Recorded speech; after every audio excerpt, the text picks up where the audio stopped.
बेवफाई में नीलकमल सिंह डांस में खेसारी या कोरियोग्राफर के लिए नेशनल तैयारी बहुत सारे अभियो से। दोस्तों अभी हम सोशल मीडिया पर स्क्रॉल कर करके रील्स देख रहे थे तो अचानक से उसमें ये वीडियो मेरे सामने आ गया।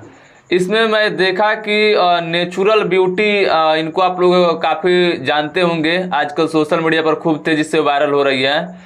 इन्होंने एक मीडिया में इंटरव्यू दिया है और बोल रही थी कि बेवफाई में नीलकमल सिंह, डांस में खेसारी, बाकी और कोरियोग्राफर या कुछ बोलती हैं, आप लोगों को पता होगा। आजकल ये खूब फेमस हो रही है और सोशल मीडिया पर। तो हम इस वीडियो को देखने के बाद यही सोच रहे थे कि नीलकमल भैया, खेसारी भैया जो है उनको बता दी, लेकिन आजकल भोजपुरी में जो कार्ता धारता बन रहे हैं वो कुछ नहीं है क्या, उनके लिए कुछ बोलबे नहीं करी है। तो आप लोग बताइएगा। बाकी अगर आप लोगों को वीडियो अच्छा लगा तो लाइक शेयर कीजिएगा।